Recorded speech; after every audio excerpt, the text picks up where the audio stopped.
ಸಹನೆ ಅಂದರೆ ಏನು, ಇದನ್ನ ಕುರಿತೇ ಇಂದು ನಾವು ವಾಕ್ಯದಲ್ಲಿ ನಾವು ನೋಡೋಣ. ಯಾರಿಗೂ ಇವತ್ತು ಬ್ಲೆಸ್ಸಿಂಗ್ ಇರೋದಿಲ್ಲ, ಓಕೆನಾ? ಕಾರಣಕ್ಕೆಂದರೆ ತುಂಬ ಮುಖ್ಯವಾದಂಥ ಒಂದು ಕಾರ್ಯದಲ್ಲಿ ನಾವು ಧ್ಯಾನಿಸೋಣ. ಯಾಕೆಂದರೆ ಇನ್ನು 2 ವಾರ ಪ್ರೇಯರ್ ಇರಲ್ಲ. ಬರೋ ಸೋಮವಾರ ನಾನಿರಲ್ಲ, ನಾನು ಬಳ್ಳಾರಿಯಲ್ಲಿ. ಸೋಮವಾರ, ಮಂಗಳವಾರ, ಬುಧವಾರ ಅಲ್ಲಿ ಧ್ಯಾನ ಇದೆ ಬಳ್ಳಾರಿ. ಅದಾದಮೇಲೆ ಅದರದ್ದು ನೆಕ್ಸ್ಟ್ ಫಾಲೋಯಿಂಗ್ ವೀಕ್ ನಾನು ಡಿವೈನಲ್ಲಿ ಇರ್ತೇನೆ. ಹಬ್ಬ ಆಗಿ ಮಾರೋ ದಿವಸ ಇಲ್ಲಿ ಪ್ರೇಯರ್ ಇರಲ್ಲ, 2 ವೀಕ್ಸ್ ಇರೋದಿಲ್ಲ, ಓಕೆನಾ? ಅದಕ್ಕಾಗಿ ಸ್ವಲ್ಪ ವಾಕ್ಯವನ್ನು ಧ್ಯಾನಿಸೋಣ, ಓಕೆನಾ? ಹಲೋ, ಹಾಂ. 1 ಸಾಮುವೇಲ್, ಬೇಗ ತೆಗಿರಿ. 1 ಸಾಮುವೇಲ್ 22ನೇ ಅಧ್ಯಾಯ ವಾಕ್ಯ 22. 1 ಸಾಮುವೇಲನ ಗ್ರಂಥ 22ನೇ ಅಧ್ಯಾಯ ವಾಕ್ಯ 22. ದಾವೀದನು ಎದೋಮ್ಯನಾದ ದೋಯೇಗನನ್ನು ನಾನು ಅಲ್ಲಿ ಕಂಡಾಗಲೇ ಇವನು ಸೌಲನಿಗೆ ಹೇಗೋ ಈ ಸಂಗತಿಯನ್ನು ತಿಳಿಸುವನೆಂದು ನೆನೆಸಿಕೊಂಡೆ. ನಿನ್ನ ಸಂಬಂಧಿಕರ ವಧೆಗೆ ನಾನೇ ಕಾರಣ ಆದನೆಲ್ಲ. ನೀನಾದರೂ ಹೆದರದೆ ನನ್ನ ಸಂಗಡ ಇರು. ನನ್ನ ಪ್ರಾಣವನ್ನು ತೆಗೆಯಬೇಕೆಂದಿರುವವನು ನಿನ್ನ ಪ್ರಾಣವನ್ನು ತೆಗೆಯಬೇಕೆಂದಿರುತ್ತಾನೆ. ನೀನು ನನ್ನ ಜೊತೆಯಲ್ಲಿ ಇರುವುದಾದರೆ ಸುರಕ್ಷಿತನಾಗಿರುವೆ ಎಂದನು. ಫಿಲಿಸ್ಟಿಯರು ಕೈಲಾಕ್ಕೆ ಮುತ್ತಿಗೆ ಹಾಕಿ ಅಲ್ಲಿನ ಕಣಗಳನ್ನು ಸೂರೆ ಮಾಡುತ್ತಿದ್ದಾರೆಂದು ದಾವೀದನಿಗೆ ತಿಳಿಸಲಾಯಿತು. ಇಲ್ಲಿ ನೋಡ್ರಿ, ಸಹನೆ ಅಂದರೆ ಇಲ್ಲಿ ದೇವನ ವಾಕ್ಯ ಹೇಳ್ತದೆ. ಓದಿ ಬ್ರದರ್ ವಾಕ್ಯ, ಈಗ ಓದಿದ ವಾಕ್ಯ. ದಾವೀದನು ಎದೋಮ್ಯನಾದ ದೋಯೇಗನನ್ನು ನಾನು ಅಲ್ಲಿ ಕಂಡಾಗಲೇ ಇವನು ಸೌಲನಿಗೆ ಹೇಗೋ ಈ ಸಂಗತಿಯನ್ನು ತಿಳಿಸುವನೆಂದು ನೆನೆಸಿಕೊಂಡೆ. ಒಂದು ವ್ಯಕ್ತಿಯನ್ನ ನೋಡುವಾಗ ನಾನು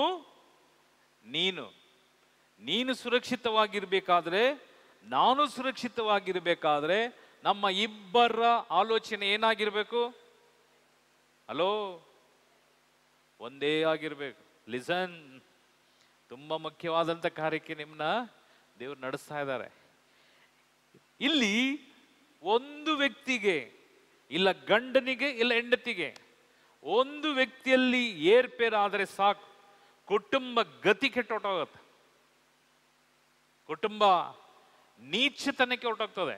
ಅದಕ್ಕೆ ಇಲ್ಲಿ ವಾಗ್ದಾನ ಮಾಡುವಾಗ, ದೇವನ ಸಮ್ಮುಖದಲ್ಲಿ ಗಂಡ ಹೆಂಡತಿಯನ್ನ ವಾಗ್ದಾನ ಮಾಡುವಾಗ, ಹಿಂದೂ ಧರ್ಮದಲ್ಲಿ ಗಂಡ ಹೆಂಡತಿ ತಾಲಿ ಕಟ್ಟೋಕ್ಕಿಂತ ಮುಂಚೆ ಅಲ್ಲಿ ಕೊಂಡವನ್ನು ಸುತ್ತಿಸುವಾಗ ಆ ಕೊಂಡದಲ್ಲಿ ತುಪ್ಪವನ್ನು ಹಾಕಿ ಪುರೋಹಿತ್ ಅವರ ಗಂಡನ ಒಲ್ಲಿಗೆ ಹೆಂಡತಿಯ ಸೆರಗನ್ನ ಕಟ್ಟಿ 3 ಸುತ್ತು ಕೊಂಡವನ್ನು ಸುತ್ತಿಸ್ತಾರೆ. ಹೌದಾ? ಇಲ್ಲಿ ಹಿಂದೂಗಳೆಲ್ಲ ಇದ್ದೀರೆಲ್ಲ, ಹೌದಾ? ಸುತ್ತಿಸುವಾಗ ಒಂದೊಂದು ಸುತ್ತಿಗೂ ನಿಮಗೆ ಪೂಜಾರಿ ಸಂಸ್ಕೃತದಲ್ಲಿ ಹೇಳಿರ್ತಾನೆ. ಏನಾದ್ರೂ ಅರ್ಥ ಆಯ್ತಾ ನಿಮಗೆ? ಹಲೋ ಹಲೋ ತುಪ್ಪ ಹಾಕ್ಸಿ, ಇಬ್ರು ಕೈಲಿ ತುಪ್ಪ ಹಾಕ್ಸ್ತಾನೆ. ಮಧ್ಯದಲ್ಲಿ ಒಂದು ಕೊಂಡ ಇದೆ, ಚಿಕ್ಕದು ಕೊಂಡ ಮಾಡಿರ್ತಾನೆ.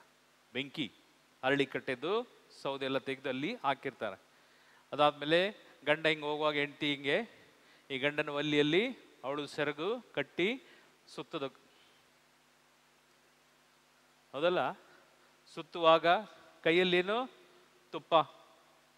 ಅವನು ಹೇಳ್ತಾನೆ, ಈ ಅಗ್ನಿಯ ಸಾಕ್ಷಿಯಾಗಿ, ಲಿಸನ್, ಈ ಅಗ್ನಿಯ ಸಾಕ್ಷಿಯಾಗಿ, ಸೂರ್ಯನ ಸಾಕ್ಷಿಯಾಗಿ, ಬಂದಂತ ಜನರ ಸಾಕ್ಷಿಯಾಗಿ, ನಾನು ಈ ನನ್ನ ಗಂಡನಿಗೆ, ನಾನು ಈ ನನ್ನ ಹೆಂಡತಿಗೆ ಯಾವ ಕಾರಣದಲ್ಲೂ ನಾನು ವಂಚಿಸಲ್ಲ. ಸಂಸ್ಕೃತದಲ್ಲಿ ಹೇಳ್ತಾ, ನಿಮ್ಗೇನು ಅರ್ಥ ಆಗೋದಿಲ್ಲ, ನಿಮ್ಮ ಬದಲು ಅವನೇ ಹೇಳ್ಬಿಟ್ಟ ಎಲ್ಲ. ಇಲ್ಲಿ ಹಂಗಿಲ್ಲ, ಇಲ್ಲಿ ಯಾವ ಕಾರಣಕ್ಕೂ ಆಗಿಲ್ಲ, ನೀವೇ ಹೇಳಬೇಕು. ಸುಖದಲ್ಲೂ ದುಃಖದಲ್ಲೂ ನಾನು, ಹೆಂಡತಿಯಾದವಳು ಹೇಳ್ತಾಳೆ ಗಂಡನನ್ನ ನೋಡಿ, ಸುಖದಲ್ಲೂ ದುಃಖದಲ್ಲೂ ನಾನು ನಿಮಗೆ ವಿದ್ಯಳಾಗಿ ಜೀವನ ಪರ್ಯಂತ ನಾನು ನಿಮ್ಮೊಂದಿಗೆ ಜೀವಿಸ್ತೇನೆ, ನಮಗೆ ಕೊಡುವಂತ ಮಕ್ಕಳನ್ನ ಸರಿಯಾದ ರೀತಿಯಲ್ಲಿ ಸಾಕಿ ಸಲುತ್ತೇನೆ. ಇದು ಅವಳ ಪ್ರಮಾಣ, ಅವನ ಪ್ರಮಾಣ. ನಾನು ನಿನ್ನನ್ನು ನನ್ನ ಸ್ವಂತ ಹೆಂಡತಿಯಾಗಿ ಸ್ವೀಕರಿಸ್ತೇನೆ, ದುಃಖದಲ್ಲೂ ಸುಖದಲ್ಲೂ ನಿನಗೆ ಗೌರವಿಸಿ ಜೀವನ ಪರ್ಯಂತ ನಿನ್ನನ್ನು ಪ್ರೀತಿಸಿ ನಾನು ಸಾಕಿ ಸಲಗಿ ನನ್ನ ಕೊಡುವಂತ ಮಕ್ಕಳನ್ನ ದೇವನ ಸಭೆಗೆ ನಾನು ನಡೆಸುವಂತ ವ್ಯಕ್ತಿಯಾಗಿ ಯಜಮಾನನಾಗಿರ್ತೇನೆ. ಇದು ನನ್ನ ಪ್ರಮಾಣ. ಇದು ಪ್ರಮಾಣ. ಇದನ್ನು ಉಲ್ಲಂಘಿಸಿದ್ರೆ, ಇದನ್ನು ಉಲ್ಲಂಘಿಸಿದ್ರೆ ದೇವನ ವಾಕ್ಯ ಹೇಳ್ತದೆ, ನಿನಗೆ ಶಿಕ್ಷೆ, ನಿನ್ನ ಪಾಪಕ್ಕೆ ದಂಡಿಸದೆ ನಿನ್ನ ಶಿಕ್ಷೆ ಬಿಡಲ್ಲ, ಶಿಕ್ಷಿಸದೆ ಬಿಡಲ್ಲ.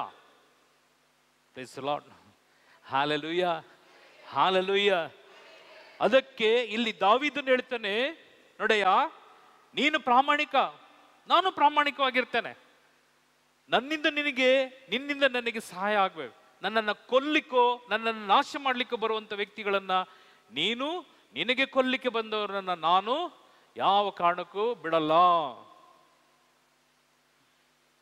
ಏನೇ ಬಂದ್ರು ಸಹಿಸ್ಕೊಳ್ಳೋಣ, ಏನೇ ಬಂದ್ರು ಸಹಿಸ್ಕೊಳ್ಳೋಣ. ಎಸ್, ತೀರ್ಮಾನ. ಸೆಕೆಂಡ್, ಇಲ್ಲಿ ಲೂಕನ ಸುವಾರ್ತೆ,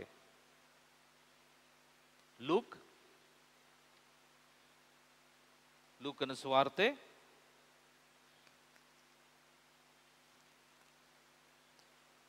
22ನೇ ಅಧ್ಯಾಯಕ್ಕೆ ತಿರ್ಸ್ಕೊಳ್ರಿ. ಲೂಕನ ಸುವಾರ್ತೆ 22ನೇ ಅಧ್ಯಾಯ ವಾಕ್ಯ 22. ಸ್ವಲ್ಪ ತೆಗೆದವರು ಸ್ವಲ್ಪ ಬೇಗ ಓದ್ರಿ. ನರಪುತ್ರನೇನೋ ದೈವೇಚ್ಛೆಯ ಪ್ರಕಾರ ಹೊರಟು ಹೋಗುತ್ತಾನೆ, ಆದರೆ ಆತನಿಗೆ ದ್ರೋಹ ಬಗೆಯುವವನ ದುರ್ಗತಿಯನ್ನು ಏನೆಂದು ಹೇಳಲಿ ಎಂದರು. ಪಕ್ಕದಲ್ಲಿರೋರ್ಗೆ ಹೇಳ್ರಿ, ನಿಮ್ಮ ಪಕ್ಕದಲ್ಲಿ ಕೂತಿರೋರಿಗೆ ಕೈ ಹಿಡ್ಕೊಳ್ರಿ, ಪಕ್ಕದಲ್ಲಿ ಕೈ ಹಿಡ್ಕೊಳ್ರಿ. ಇಲ್ಲ ಹಿಡ್ಕೊಂಡ್ರ ಅವ್ರ ಮಕ್ಕ ನೋಡ್ರಿ, ಸ್ವಲ್ಪ ಕೈ ಹಿಡ್ಕೊಂಡವ್ರ ಮಕ್ಕ ನೋಡ್ರಿ. ಹೇಳಿ ಬ್ರದರ್. ಲೂಕನ ಸುವಾರ್ತೆ 22ನೇ ಅಧ್ಯಾಯ ವಾಕ್ಯ 22. ನರಪುತ್ರನೇನೋ ದೈವೇಚ್ಛೆಯ ಪ್ರಕಾರ ಹೊರಟು ಹೋಗುತ್ತಾನೆ, ಆದರೆ ಆತನಿಗೆ ದ್ರೋಹ ಬಗೆಯುವವನ ದುರ್ಗತಿಯನ್ನು ಏನೆಂದು ಹೇಳಲಿ. Hallelujah, hallelujah, hallelujah. ಯೇಸು ಕ್ರಿಸ್ತನಿಗೆ ಕೊಟ್ಟಂತ ಹಿಂಸೆ ಬಾಧೆಗಳೆಲ್ಲ ನಮ್ಮೆಲ್ಲರ ಪಾಪದ ಸಲುವಾಗಿ ಅವ್ರು ಹೊತ್ತುಕೊಂಡು ನಮ್ಮನ್ನು ಫ್ರೀ ಮಾಡಿದ್ರು. ಆದರೆ ದುರ್ಗತಿ ಯಾರಿಗೆ? ತೋರಿಸಿಕೊಟ್ಟವನಿಗೆ, ದ್ರೋಹ ಬಗೆದವನಿಗೆ. ದ್ರೋಹ ಅಂದ್ರೆ ಏನು? ದ್ರೋಹ. ದೇವರು ನಮ್ಮೆಲ್ಲರಿಗೂ ಬುದ್ಧಿಶಕ್ತಿ ಕೊಟ್ಟಿಯಾರ? ಸ್ವಲ್ಪ ನನ್ನ ನೋಡ್ರಿ, ಬೈಬಲ್ ಬಿಟ್ಬಿಡ್ರಿ, ಈಗ ನನ್ನ ನೋಡ್ರಿ. ಪ್ರತಿಯೊಬ್ಬರಿಗೂ ಬುದ್ಧಿಶಕ್ತಿ ಕೊಟ್ಟ್ಯಾರ, ಹೌದಾ? ಈಗ ಚರ್ಚಿಗೆ ಬರ್ತಾ ಇದ್ರಿ, ಅಲ್ಲಿ ಹಳ್ಳ ತೊಡಗ್ಯಾರ, ಹಳ್ಳ ಇದೆ. ಆ ಹಳ್ಳ ಮುಚ್ಚಿಲ್ಲ ಅನ್ಕೊಳ್ರಿ, ಹಳ್ಳ ಇದೆ. ನಾವು ಚರ್ಚ್ನೇ ನೋಡ್ಕೊಂಡು ಬಂದ್ಬಿಟ್ವಾ? ಮಕ್ಕಳನ್ನೆಲ್ಲ ಕೂರಿಸ್ಕೊಂಡಿದ್ದೀವಿ ಗಾಡೀಲಿ, ಅದಾದ್ಮೇಲೆ ಇಲ್ಲ ಕಾರಲ್ಲೋ ಇಲ್ಲ ನಡ್ಕೊಂಡು ಏನ್ ಚರ್ಚ್ನ ನೋಡ್ಕೊಂಡು ಬಂದು ಹಳ್ಳದಲ್ಲಿ ಬಿದ್ದೋಗ್ತೀವ? ಅಲ್ಲೇನಿದೆ? ಹಳ್ಳ ಇದೆ, ದಾಟಬೇಕು, ಹೌದಾ? ಚರ್ಚಿಗೆ ಹೋಗ್ತಾ ಇದ್ದೀನಿ, ಹಳ್ಳದಲ್ಲೂ ಕಾಲಿಟ್ಬಿಡೋಣ ಅಂದ್ರೆ ಇಡ್ತೀವ? ಕಾಮನ್ ಸೆನ್ಸ್ ಇದೆ. ಏನು? ಹಳ್ಳ ಇದೆ, ಚರ್ಚಿಗೆ ಹೋಗ್ಬೇಕು, ದಾಟಿ ಚರ್ಚಿಗೆ ಬರ್ತಾ ಇದೆ. ಬಂದ್ರಿ, ಅಲ್ಲಿ ಇಷ್ಟು ಸಗಣಿ ಇತ್ತು.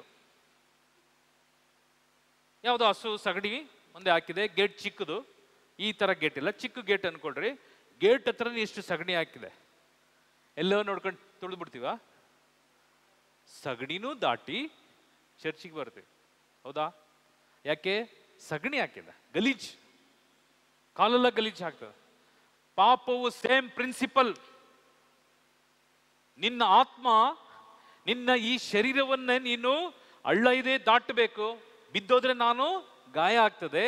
ಗಲೀಜಿದೆ, ಗಲೀಜನ್ನು ತುಳಿಬಾರದು, ದಾಟಬೇಕೆಂಬುದಾಗಿ ನಿನಗೆ ಪ್ರತಿಯೊಬ್ಬರಿಗೂ, ಮಕ್ಕಳಿಂದ ಹಿಡಿದು ದೊಡ್ಡವರಿಗೂ ದೇವನ ಜ್ಞಾನವನ್ನ, ವಿವೇಕವನ್ನ, ಬುದ್ಧಿಯನ್ನ, ಅರಿವನ್ನ ಕೊಟ್ಟಾಗ ನೀನು ಪಾಪದ ಗಲೀಜನ್ನ ನೋಡಿ, ಹಳ್ಳವನ್ನು ನೋಡಿ, ನಾನು ಹಳ್ಳದಲ್ಲೇ ಬೀಳ್ತೇನೆ, ನಾನು ಗಲೀಜನ್ನೇ ತುಳಿತೀನಿ ಅಂತ ಹೇಳಿದ್ರೆ ವಾಸನೆ ಯಾರಿಗೆ? ವಾಸನೆ ಯಾರಿಗೆ? ನಿಮಗೆ, ನಮಗೆ. ಹಳ್ಳದಲ್ಲಿ ಬಿದ್ದರೆ ನೋವು ಯಾರಿಗೆ? ನಮಗೆ. ಇದೇ ಪ್ರಿನ್ಸಿಪಲ್ ದೇವನ ವಾಕ್ಯ. ಇದನ್ನೇ ಸ್ವಾಮಿ ನಮ್ಮೆಲ್ಲರನ್ನ ಎಚ್ಚರಿಸುವಂಥದ್ದು. ಈ ಸಭೆ, ಈ ರೋಮನ್ ಕ್ಯಾಥಲಿಕ್ ಸಭೆ ಈ 40 ದಿನಗಳಲ್ಲಿ ನಮ್ಮನ್ನ ಪರಿವರ್ತನೆಗೊಳಿಸುವುದಕ್ಕಾಗಿಯೇ ಧ್ಯಾನಕೂಟಗಳು ಹಾಗೂ ತ್ಯಾಗಗಳನ್ನ ಮಾಡಿ ಯೇಸು ಕ್ರಿಸ್ತನ ತ್ಯಾಗದ ನಿಮಿತ್ತವಾಗಿ ನಮಗೆ ರಕ್ಷಣೆಯನ್ನು ತಂದುಕೊಟ್ಟಂತ ಕ್ರಿಸ್ತನ ಮರುರೂಪವನ್ನ ನಮಗೆ ಬೋಧಿಸುವಂಥದ್ದೇ ಈ ಚರ್ಚ್. ಇದರಲ್ಲಿ ನಾವು ಮಾನಸಾಂತರ ಆಗದೆ ಇದ್ರೆ, ಇದರಲ್ಲಿ ನಾವು ರಕ್ಷಣೆ ಹೊಂದಿಕೊಳ್ಳದಿದ್ರೆ, ಇದರಲ್ಲಿ ನಾನು ಸಾಧಿಸ್ತೀನಿ ಅಂತ ಹೇಳಿದ್ರೆ, ದೇವನ ವಾಕ್ಯ ಹೇಳ್ತದೆ, ನಿಮ್ಮ ರೀತಿಯಲ್ಲಿ ಗತಿ ಕೆಟ್ಟಂತ ಹಾಗೂ ಶಾಪಗ್ರಸ್ತ ಯೇಸುವನ್ನ ತೋರಿಸಿಕೊಟ್ಟವನ ಗತಿ ಏನ್ ಹೇಳಿ? ದೇವರೇ ಅದನ್ನು ಹೇಳುವಾಗ ಬದಲಾವಣೆ ಆಗದಿದ್ರೆ ಗತಿಯನ್ನು ಯೋಚನೆ ಮಾಡಿಕೊಳ್ಳ್ರಿ. ನಿಮ್ಗೆ ನೀವು ಗತಿ, ನಿಮ್ಮ ಗತಿ ಯೋಚನೆ ಮಾಡಿಕೊಳ್ಳ್ರಿ. ಯೋಹಾನನ ಶುಭ ಸಂದೇಶ, ಗಾಸ್ಪಲ್ ಜಾನ್, ಯೋಹಾನನ ಶುಭ ಸಂದೇಶ 8ನೇ ಅಧ್ಯಾಯಕ್ಕೆ ತಿರುಗಿಸ್ಕೊಳ್ರಿ. 8ನೇ ಅಧ್ಯಾಯ ವಾಕ್ಯ 43, 44 ವಾಕ್ಯ. ಗಾಸ್ಪಲ್ ಜಾನ್, ನಾನು ಹೇಳುವುದು ನಿಮಗೆ ಅರ್ಥವಾಗುವುದಿಲ್ಲ ಏಕೆ? ಒಂದು ನಿಮಿಷ ನಿಲ್ಸಿ. ಇಲ್ಲಿ ದೇವನ ವಾಕ್ಯ ಹೇಳ್ತದೆ, ನಾನು ಹೇಳುವುದು ನಿಮ್ಗೆ ಯಾಕೆ ಅರ್ಥ ಆಗೋದಿಲ್ಲ? ಹಲೋ, ಇಲ್ಲಿ ದೇವರ ವಾಕ್ಯ ಹೇಳ್ತದೆ, ನಾನು ಹೇಳುವುದು ಯಾಕೆ ನಿಮ್ಗೆ ಅರ್ಥ ಆಗ್ತಾ ಇಲ್ಲ? ಸಿಗರೆಟ್ ಪ್ಯಾಕ್ ಹೇಳ್ತಾ ಇದೆ, ನಾನು ಹೇಳಿದ್ದು ನಿನ್ಗೆ ಯಾಕೆ ಅರ್ಥ ಆಗ್ತಾ ಇಲ್ಲ? ಕುಡಿಯುವ ಬಾಟಲ್ ಹೇಳ್ತಾ ಇದೆ, ನಾನು ಹೇಳ್ತಾ ಇದ್ದೀನಲ್ಲ ಯಾಕೆ ಅರ್ಥ ಆಗ್ತಾ ಇಲ್ಲ? ವ್ಯಭಿಚಾರ ನಾನು ಹೇಳ್ತಾ ಇದ್ದೀನಲ್ಲ ಯಾಕೆ ಅರ್ಥ ಆಗ್ತಾ ಇಲ್ಲ? ಚಾಡಿ ನಾನು ಹೇಳ್ತಾ ಇದ್ದೀನಲ್ಲ ಯಾಕೆ ಅರ್ಥ ಆಗ್ತಾ ಇದಲ್ಲ? ಲಿಸನ್, ಪ್ರತಿಯೊಂದು ವ್ಯಕ್ತಿಗೂ ತಕ್ಕ ಸಮಯಕ್ಕೆ, ಕಾಲಕ್ಕೆ, ಎಲ್ಲದಕ್ಕೂ ದೇವನು ನಮಗೆ ಒಂದೊಂದು ಹಂತದಲ್ಲಿ ನಮಗೆ ರಕ್ಷಣೆಯನ್ನ, ಪಾಪದಿಂದ ಹೊರಗೆ ಬರುವುದಕ್ಕಾಗಿ ನಮ್ಮನ್ನು ಸಂರಕ್ಷಿಸುವಂತ ದೂತರನ್ನ ಕಳಿಸಿ ನಮ್ಮನ್ನು ಎಚ್ಚರಿಸುವಾಗ ನೀನು ಎಚ್ಚೆತ್ತುಕೊಳ್ಳದಿದ್ರೆ, ಇದೇ ಅಹಂಕಾರ, ಇದೇ ಗರ್ವದಲ್ಲಿ ನಾನು ಮಾಡಿದೆ ಸರಿ, ನನ್ನದೇ ಸಿದ್ಧಾಂತ ಸರಿ ಎಂಬುದಾಗಿ ನಾವು ಮಾಡಿದ್ದಲ್ಲಿ ಮಾಡಿದ್ದುಣ್ಣೋ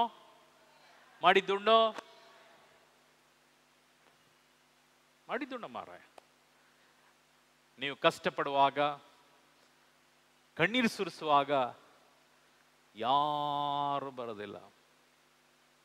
ಬರ್ತಾರೆ, ಅಯ್ಯೋ ಅಷ್ಟೇ, ಪ್ರೇಯರ್ ಮಾಡ್ತೀವಿ.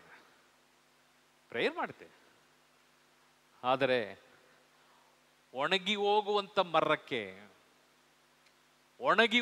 ಮರಕ್ಕೆ ನೀರನ್ನ ಬಿಟ್ರೆ, ಗೊಬ್ಬರವನ್ನ ಹಾಕಿದ್ರೆ ಪ್ರಯೋಜನ ಏನು? ಹಲೋ, ಮರ ಒಣಗೋಯ್ತು. ಆ ಮರಕ್ಕೆ ನೀನು ನೀರಾಯಿಸುವಾಗ, ಆ ಮರಕ್ಕೆ ನೀನು ಗೊಬ್ಬರವನ್ನು ಹಾಕುವಾಗ, ಆ ಒಣಗಿ ಹೋದಂತ ಮರದಿಂದ ನೀನು ಏನು ಅಪೇಕ್ಷೆ ಮಾಡಬೇಡ. ಬಿಕಾಸ್ ಮರದ ಬೇರು ಒಣಗೋಯ್ತು, ಪ್ರಯೋಜನ ಇಲ್ಲ. ನಮ್ಮ ಬದುಕಿನಲ್ಲಿ ನೀನು ಯಾವ ಸ್ಥಿತಿಯಲ್ಲಿ ದೇವನ ಸನ್ನಿಧಾನ, ಅದು ಯಾರೇ ಆಗೋಗ್ಲಿ, ಹಿಂದೂನೋ, ಮುಸ್ಲಿಮೋ, ಪಾರ್ಸಿಯೋ, ಯಾರೋ, ಎಕ್ಸ್, ನಿನ್ನ ಕಿವಿಯಲ್ಲಿ ಒಳ್ಳೆಯದನ್ನ ಮಾಡು, ಒಳ್ಳೆಯದನ್ನ ಕೇಳು, ಒಳ್ಳೆಯದನ್ನ ನೋಡು, ಒಳ್ಳೆಯದನ್ನ ಮಾತನಾಡು, ಒಳ್ಳೆಯದಕ್ಕಾಗಿ ನೀನು ನಿನ್ನ ಪಾದಾರ್ಪಣೆ ಮಾಡು, ನಿನ್ನ ಕೈಗಳಲ್ಲಿ ಒಳ್ಳೆಯದನ್ನ ಮಾಡು, ನೀನು ಯಾವ ಕಾರಣಕ್ಕೂ ಕೆಟ್ಟದ್ದು ಮಾಡಬೇಡ ಎಂಬುದಾಗಿ ಲೋಕವು ಸಂದೇಶವನ್ನು ಕೊಡುವಾಗ, ನಿನ್ನ ಒಳ್ಳೆಯತನನ್ನ ನೀನು ಸಿದ್ಧಾಂತಕ್ಕೆ ತರದೇ ಇದ್ದಲ್ಲಿ ನಿನ್ನ ಕೆಟ್ಟತನವೇ ನಿನ್ನನ್ನು ನಾಶನಕ್ಕೆ ಕರ್ಕೊಂಡು ಹೋಗ್ತದೆ ಎಂಬುದಾಗಿ ಒಣಗಿದ ಮರಕ್ಕೆ ನೀನು ನೀರು, ಗೊಬ್ಬರ ಎರಡು ಹಾಕಿದ್ರು ಒಂದು ಪ್ರಯೋಜನ ಇಲ್ಲದಂತ ಸಂತತಿ, ನಿನ್ನ ಸಂತತಿ ಮಾತ್ರವಲ್ಲ, ನಿನ್ನ ಮಕ್ಕಳು, ನಿನ್ನ ಮರಿ ಮಕ್ಕಳು, ನಿನ್ನ ಆ ಮರಿ ಮರಿ ಮರಿ ಮರಿ ಮಕ್ಕಳು ಎಲ್ಲವೂ ಸರ್ವನಾಶವಾಗಿ ನಾಶನಕ್ಕೆ ಕೊಂಡೋಗುವಂತ ನಿನ್ನ ವಂಶ, 7 ತಲೆಮಾರು ನಿನ್ನ ವಂಶವು ನಿರ್ನಂಶವಾಗುವಂತ ಕಾರ್ಯವೇ ನೀವು ಮಾಡುವುದ ನಾನು ಮಾಡಿದ ಪಾಪ. ಲಿಸನ್, ವಾಕ್ಯ ತುಂಬಾ ಸೀರಿಯಸ್. ಇಲ್ಲಿ ದೇವನ ವಾಕ್ಯ ಹೇಳ್ತದೆ, ಓದಿ ವಾಕ್ಯ. ನಾನು ಹೇಳುವುದು ನಿಮಗೆ ಅರ್ಥವಾಗುವುದಿಲ್ಲ ಏಕೆ? ಏಕೆ? ನನ್ನ ಸಂದೇಶಕ್ಕೆ ಕಿವಿಗೊಡಲು ನಿಮ್ಮಿಂದ ಆಗದೇ ಇರುವುದೇ ಇದಕ್ಕೆ ಕಾರಣ. ಗೊತ್ತಾಯ್ತಾ ಈಗ? ಇನ್ನೊಂದ್ಸಲ ಓದಿ ಬ್ರದರ್ ವಾಕ್ಯ. ನಾನು ಹೇಳುವುದು ನಿಮಗೆ ಅರ್ಥವಾಗುವುದಿಲ್ಲ ಯಾಕೆ? ನಂಬರ್ 1 ಪ್ರಶ್ನೆ ಉತ್ತರ. ಅಲ್ಲಿ ಪ್ರಶ್ನೆ ನಿಮಗೆ ಕೇಳ್ತಾ ಇದ್ದಾರೆ, ಅದಕ್ಕೆ ಉತ್ತರ ಅದರ ಅಡಿಯಲ್ಲಿ ಇದೆ. ಓದಿ ವಾಕ್ಯ. ನನ್ನ ಸಂದೇಶಕ್ಕೆ ಕಿವಿಗೊಡಲು ನಿಮ್ಮಿಂದ ಆಗದೇ ಇರುವುದೇ ಇದಕ್ಕೆ ಕಾರಣ. ಬಲಗೈ ಮೇಲೆ ಮಾಡಿ, praise the Lord. Hallelujah, hallelujah, hallelujah. ನಾನು ಒಳ್ಳೇದು ಮಾಡಬೇಕು. ಬಸವಣ್ಣವರ ಒಂದು ವಚನ, ಬಸವಣ್ಣಂದು, ನಾನು ಯಾವಾಗ್ಲೆಲ್ಲ ಓದಾಗ ಓದ್ತೀನಿ. ಅದು ಮೇಲೆಲ್ಲ ಇದೆ, ಆದರೆ ಒಂದು ವಚನ ನನಗೆ ಅಟ್ರಾಕ್ಟ್ ಮಾಡಿದ್ದು, ಇಲ್ಲಿ ಸಲ್ಲದೆ ಇರುವವನು ಅಲ್ಲಿಯೂ ಸಲ್ಲನಯ್ಯ. ಎಲ್ಲಿ ಸಲ್ಲಬೇಕು ನಾನು? ಎಲ್ಲಿ? ನಿನ್ನ ಮನೆ, ನಿನ್ನ ಆಫೀಸ್, ಪರಿಸರ, ಹೋಗುವಂತ ಜಾಗ, ಮಾಡುವಂತ ಕೆಲಸ, ನಿನ್ನ ಗಂಡನಿಗೆ, ನಿನ್ನ ಹೆಂಡತಿಗೆ, ನಿನ್ನ ಮಕ್ಕಳಿಗೆ, ಮಕ್ಕಳು ತಂದೆ ತಾಯಿಗೆ ಇಲ್ಲಿ ಸಲ್ಲು. ಇಲ್ಲಿ ಸಲ್ಲದೆ ಎಲ್ಲೋ ನಾನು ಹೋಗಿ ಸಲ್ತೀನಿ ಅಂದ್ರೆ, ಹೋದ ವಾರ ಒಂದು ಹಾಡು ಹೇಳಿದ್ರು, ಎಲ್ಲೋ ಒಂದು ಲೋಕ ಇದೆ, ಮುಂದಿನ ದಿನಗಳು ಆ ಲೋಕಕ್ಕೆ ನಾನು ಎಂಟ್ರಿ ಆಗಬೇಕು. ನನಗೆ ತುಂಬ ಇಷ್ಟ ಹಾಡೋದು, ತುಂಬ ಇಷ್ಟ ಹಾಡು. ಕಾರಣ ಏಕೆಂದರೆ ಒಂದು ಫಾದರ್ ಸಾಯೋ ಟೈಮಲ್ಲಿ ಬರೆದ್ರು ಅದನ್ನು, ಚಸಾರ ಎಂಬ ಫಾದರ್, ಅವ್ರು ತೀರೋದು. ಅರ್ಥಗರ್ಭಿತವಾದಂಥ ಒಂದು ಹಾಡೋದು. ಎಲ್ಲೋ ಒಂದು ಲೋಕ ಇದೆ, ಆ ಲೋಕವನ್ನು ನಾನು ಪ್ರವೇಶಿಸುವಾಗ ಪರಿಶುದ್ಧತೆ ಇಲ್ಲದೆ ಈ ಲೋಕದಲ್ಲಿ ಆ ಲೋಕವನ್ನು ನೀನು ಪ್ರವೇಶಿಸಲಿಕ್ಕೆ ಸಾಧ್ಯ ಇಲ್ಲ. ನೀನು ಅಲ್ಲಿ ಆ ಲೋಕವನ್ನು ಪ್ರವೇಶಿಸಬೇಕಾದ್ರೆ ಈ ಲೋಕದಲ್ಲಿ ನೀನು ಸಲ್ಲು. ಏನನ್ನ? ನಿನ್ನ ಕರ್ತವ್ಯವನ್ನ ನೀನು ಸಲ್ಲಿಸು. ನಿನ್ನ ಯಜಮಾನ ಅಂದ್ರೆ ಒಂದು ಗಂಡ ಕುಟುಂಬಕ್ಕೆ ಯಜಮಾನ. ಒಂದು ಯಜಮಾನ ಗೀತಿಯನ್ನ ಸರಿಯಾಗಿ ಅದು ಬಸ್ಸಲ್ಲಿ ಹಿಡದೇ ಇದ್ರೆ ಲೆಕ್ಕ ಕೊಡಬೇಕು ಯಜಮಾನ. ಹೆಂಡತಿ ಗಂಡನಿಗೆ ವಿಧೇಯಳಾಗಿ ನಡೆಯದೆ, ಯಜಮಾನನು ತನ್ನ ಎಲ್ಲಾ ಯಜಮಾನತ್ವವನ್ನ ನೀವು ಅವನಿಂದ ಅಪೇಕ್ಷಿಸಿದ್ರು ಸಿಗದೇ ಇದ್ದಾಗ ಯಜಮಾನ ಗೀತಿಯು ಯಜಮಾನನನ್ನ ತಿದ್ದುವಂಥದ್ದೇ ದಾಂಪತ್ಯ ಜೀವನ, ಗಂಡ ಹೆಂಡತಿಯ ಬ್ಯಾಲೆನ್ಸಿಂಗ್. ಅದಕ್ಕೆ ತಕ್ಕಡಿ ಈ ಕಡೆ ಒಂದು ಬೊಟ್ಟು ಅಂದರೆ 1 ಕಿಲೋ, ಅರ್ಧ ಕಿಲೋ, 5 ಕಿಲೋ ಬೊಟ್ಟು ಹಾಕಿದ್ರೆ ನೀವು ಎಷ್ಟು ಕಿಲೋ ಕೇಳಿದಿರೋ ಅಷ್ಟು ವಸ್ತು ಇನ್ನೊಂದು ಕಡೆ. ಇದಕ್ಕೆ ಸರಿಸಮ ತೂಗಬೇಕಲ್ಲ. ಮಧ್ಯ ಮುಳ್ಳು. ಮಧ್ಯ ಏನಿದೆ? ಮುಳ್ಳು. ಒಂದು ಚೂರು ಈ ಕಡೆ ಹಾಕಿದ್ರು ಅಲ್ಲಿ ಏನು ಹಾಕ್ಬೇಕು ನಾವು? ಅಲೋ, ನೀನು ಕೇಳುವಂತ ವಸ್ತು ಅಲ್ಲ ಹಾಕ್ಬೇಕು. ಒಂದು ಚೂರು ಈ ಕಡೆ ಬಾಗಿದ್ರು ಅದನ್ನ ತೆಗಿಬೇಕು. ನೋಡಿದ್ರಾ? ಇದೇ ವೆಯ್ಟ್, ಇದೇ ತುಲಾಭಾರ. ಈ ಮುಳ್ಳು ಸೆಂಟರ್ ಕರೆಕ್ಟ್ ಆಗಿ ನಿಲ್ಬೇಕು. ಇಲ್ಲೂ ಜಾಸ್ತಿ ಇಲ್ಲ, ಇಲ್ಲೂ ಜಾಸ್ತಿ ಇಲ್ಲ, ಇಲ್ಲೂ ಕಡಿಮೆ ಇಲ್ಲ, ಇಲ್ಲೂ ಕಡಿಮೆ ಇಲ್ಲ. ಮಧ್ಯದಲ್ಲಿ ಮುಳ್ಳು. ಆ ಮುಳ್ಳೆ ದೇವನು, ಆ ಮುಳ್ಳೆ ನ್ಯಾಯಾಧೀಶ, ಆ ಮುಳ್ಳೆ ಸರ್ವೇಶ್ವರ, ಆ ಮುಳ್ಳೆ ಪರಲೋಕ, ಆ ಮುಳ್ಳೆ ನಿನ್ನನ್ನು ಎಚ್ಚರಿಸುವಂತ ವಾಕ್ಯದ ಶಕ್ತಿಯೇ ಆ ಮುಳ್ಳು.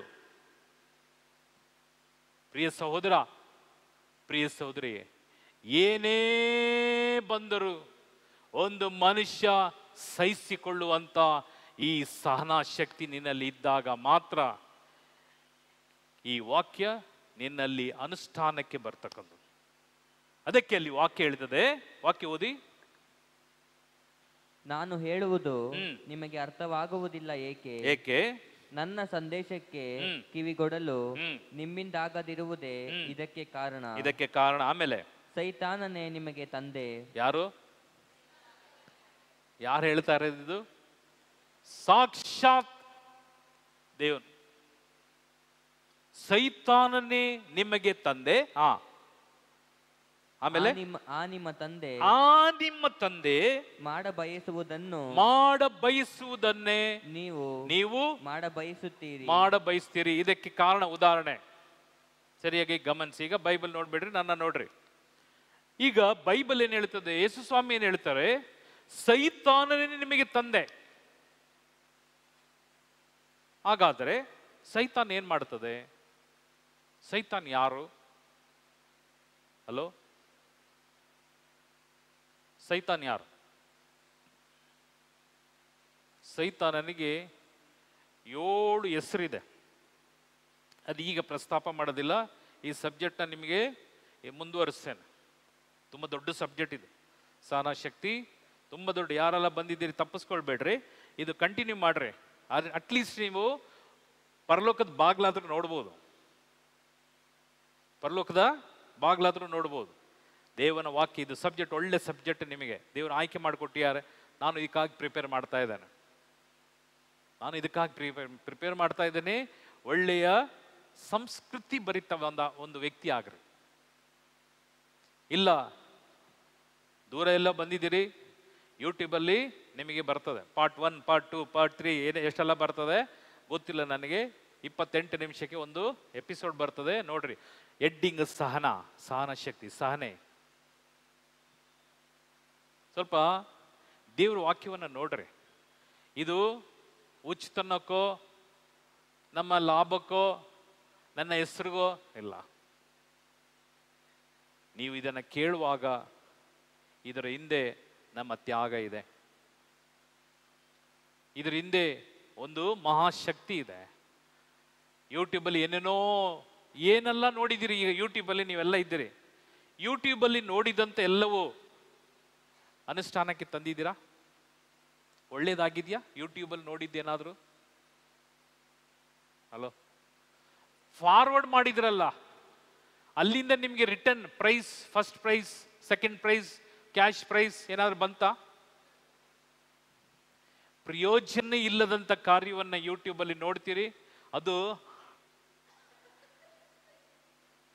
ಬಾಯಿ ಬಿಟ್ಟು, ಕಣ್ಣು ಇಷ್ಟಿರ್ತಪ್ಪ ಬಿಟ್ಟು, ಆ ಟಿವಿ, ಆ ಮೊಬೈಲ್ ಒಳಗೆ ಹೊಟ್ಟೋದ್ರು, ಒಂದು ಚಾನ್ಸ್ ಸಿಕ್ಕಿದ್ರೆ ಒಳಗೆ ಹೊಟ್ಟೋಗ್ತಾರೆ. ಸೀರಿಯಲ್, ಫಿಲಿಂ, ಹಾಡು, ಅದಾದ್ಮೇಲೆ ಯೂಟ್ಯೂಬಲ್ಲಿ ಬೇಡದಿರೋ ಕಾರ್ಯ, ಬೇಕಿರೋ ಕಾರ್ಯ ಯಾವುದೂ ಇಲ್ಲ. ಬೇಡದಿರೋ ಕಾರ್ಯವನ್ನು ನೋಡಿ ನಿನ್ನ ತಲೆ ಕೆಡಿಸ್ಕೊಂಡು ನಿನ್ನ ಕುಟುಂಬ ಹಾಳು ಮಾಡ್ಕೊಳ್ತಕ್ಕಂಥ ಕಾರ್ಯ ಮಾಡಬೇಡ. ಏಕೆಂದರೆ ದೇವನ ವಾಕ್ಯ ಅತಿ ಸೀರಿಯಸ್, ಅತಿ ಸೀರಿಯಸ್.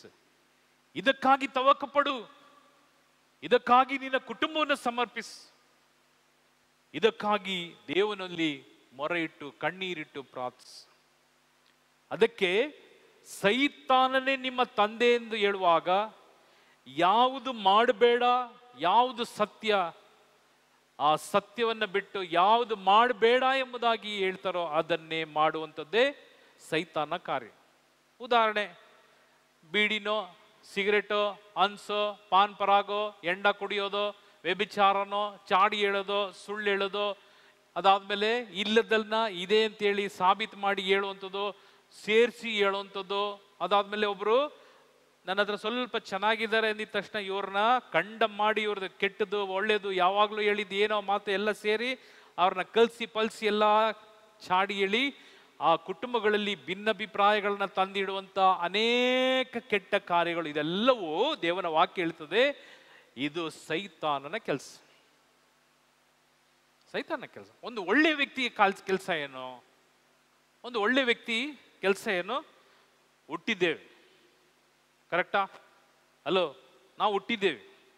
ಹುಟ್ಟಿದ ಮೇಲೆ ನನ್ನ ಕೆಲಸ ಏನು? ನಾನು ನನ್ನ ತಂದೆಯಾದಂಥ ದೇವರನ್ನ ಆರಾಧಿಸಬೇಕು, ಒಳ್ಳೆಯವನಾಗಬೇಕು. ನನ್ನ ತಂದೆ ತಾಯಿ ಹೇಳುವುದನ್ನ ಕೇಳಿ ವಿಧೇಯತ್ವದಿಂದ ನಡೆದು ನನಗೆ ಹೋಗುವಂಥ ಶಾಲೆ, ಹೋಗುವಂಥ ಕಾಲೇಜ್, ಹೋಗುವಂಥ ಸ್ಥಳಗಳು, ಮಾಡುವಂಥ ಕೆಲಸ ಎಲ್ಲವನ್ನ ನಾನೇನು ಮಾಡಬೇಕು? ನನ್ನದೇನು ನನ್ನದೇ ಅಷ್ಟೇ ಮಾಡಿ ನನ್ನ ಕೈಯಲ್ಲಾದಂಥ ದಾನ ಧರ್ಮವನ್ನು ಮಾಡು. ಇಲ್ಲ ಮಾಡಲಿಕ್ಕೆ ಆಗಲ್ಲ, ನನಗೆ ಕಷ್ಟನಾ, ಅವ್ರಿಗಾಗಿ ಪ್ರಾರ್ಥಿಸು, ಒಳ್ಳೆಯದನ್ನು ನೆನೆಸು, ಒಳ್ಳೆಯದನ್ನು ಮಾಡು, ಒಳ್ಳೆಯದನ್ನು ನಿರೀಕ್ಷಿಸು. ಇಷ್ಟೇ ತಾನೇ? ಇದಕ್ಕೆ ಮೀರಿ ಏನಾದರೂ ಇದೆಯಾ? ಮತ್ತೆ ಯಾಕೆ ನಾವು ಕುಡಿಬೇಕು? ಮತ್ತೆ ಯಾಕೆ ಹೊಲ್ಸು ಮಾತು?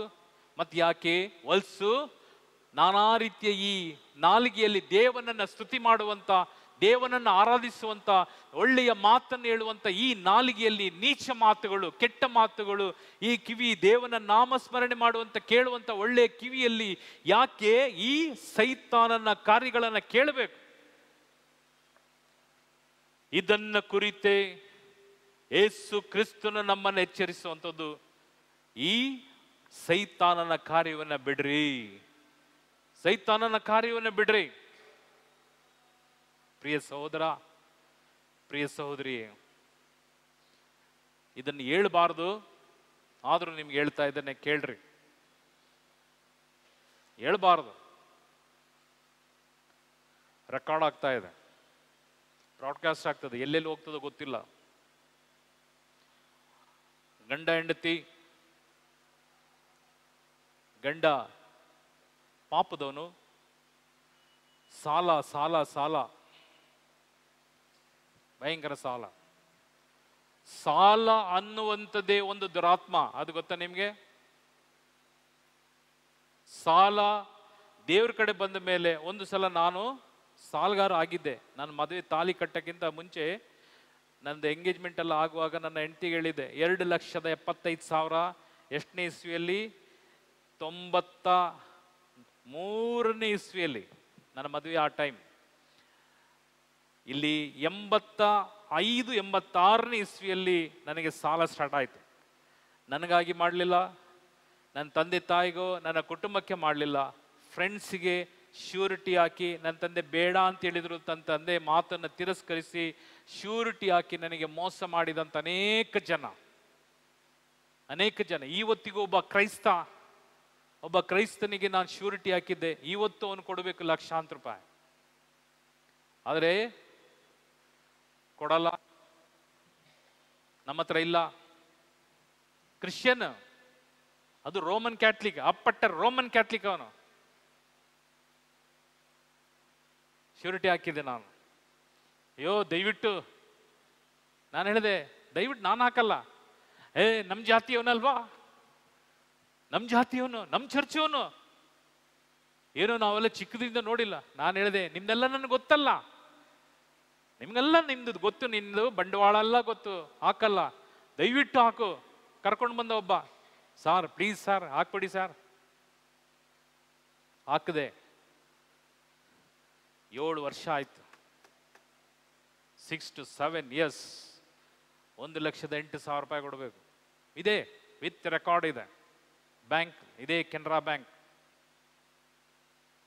ಇದೇ ಕೆನರಾ ಬ್ಯಾಂಕ್. ಕಾಲ್ ಮುಗ್ದಿಯಲ್ಲ, ಇನ್ನು ಒಳ್ಳೆತನಕ್ಕೆ ಹಾಕೊಟ್ನಲ್ಲ, ನಿನಗೆ ಅರೆಸ್ಟ್ ಇತ್ತಲ್ಲ, ಪೊಲೀಸ್ ಬರ್ತಾನೆ ಅಂತ ಹೇಳಿದ್ರಲ್ಲ, ಮನೆ ಹತ್ರ ಜಗಳ ಮಾಡ್ತಾರೆ, ಹೊಲ್ಸ್ ಮಾತಾಡ್ತಾರೆ ಅಂತ ಹೇಳಿದ್ನಲ್ಲ, ಆಗ ನಾನು ಶ್ಯೂರಿಟಿ ಹಾಕೊಟ್ನಲ್ಲ. ಈ ರೀತಿ ಪ್ರಿಯರೇ, ನನ್ನ ಜೀವಮಾನದಲ್ಲಿ ಇದುವರೆಗೂ ನನಗೆ ಬರ್ತಕ್ಕಂಥ ದುಡ್ಡು 18ರಿಂದ 19 ಲಕ್ಷ ಬರಬೇಕು.